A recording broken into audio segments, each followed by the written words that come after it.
what can we do to change STEM so that it's more welcoming to everyone?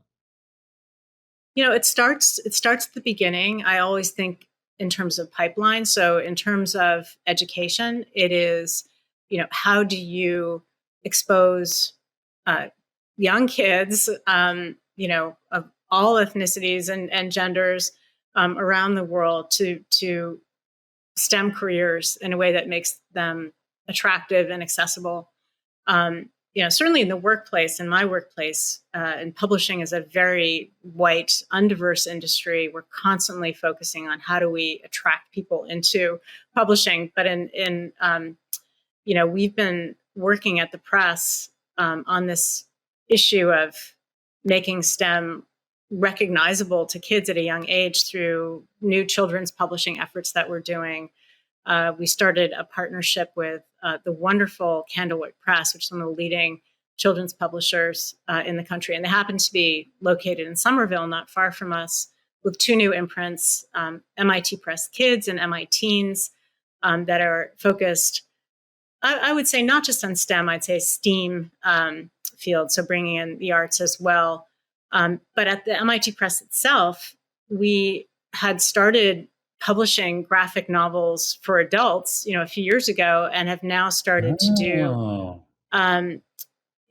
graphic novels for young adults. One of them that I love that came out, I want to say it was last year or earlier this year, is called The Curie Society, and it's adventure stories illustrated in kind of comic book style of young women solving complex scientific problems.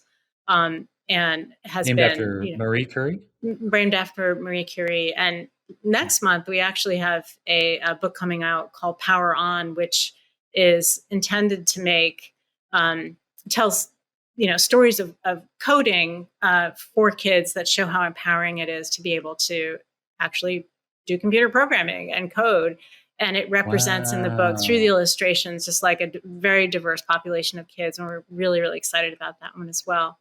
Because we in some of the normal adult publishing we were doing, whether it was, graphic novel treatments of complex topics. We had one on the history of feminism not too long ago. And then we had another one on the origins of the universe by the wonderful Clifford Johnson at USC.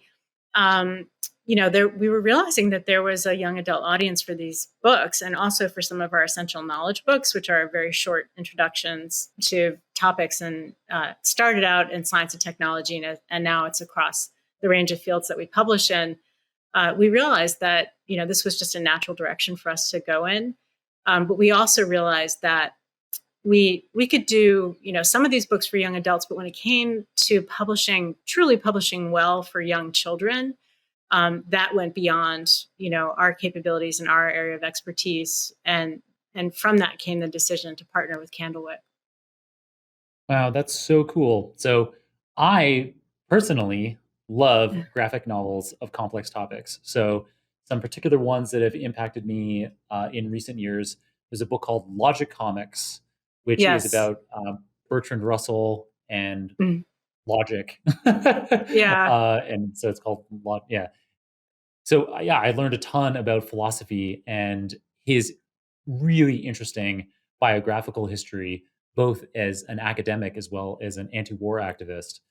So that was really cool. It sounds like you're very familiar with it. And then also Yuval Noah Harari is my favorite nonfiction author today. I absolutely love his book Sapiens, and now they're releasing it as graphic novels as well. I actually didn't know that.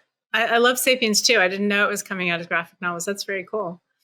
Yeah, there's a first volume for sure that's out now at the time of recording, and that's neat.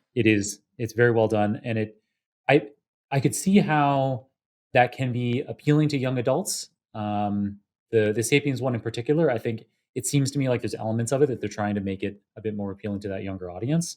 But Logic Comics is an adult book, and I just enjoyed it. It's like a nice, we have to spend so much of our day feeling like we're being serious and reading, rigorous things, and so it's really nice to be able to relax.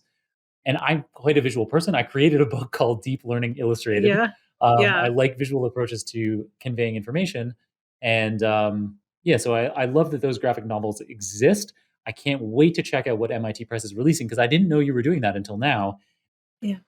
And then going a step further, I love that you have this MIT Press kids that you're working with Candlewick on. Candlewick. Yeah. We also have, we have in our MIT Press bookstore, which is, was closed for some time during the pandemic and just reopened within the MIT Museum here in Cambridge, a large children's section now, which is just fabulous. And it has not only our books, but books of other publishers that are intended to inspire young kids, all the way down to those like really little chunky books that you give to 9 months old, children into these topics. So Wow. Cool. And so we got on to talking about this topic yeah, because we were talking about how we can help change STEM so that it's more welcoming to everyone. And so, for listeners that have forgotten that that's how we got here. Yeah, such an incredible example.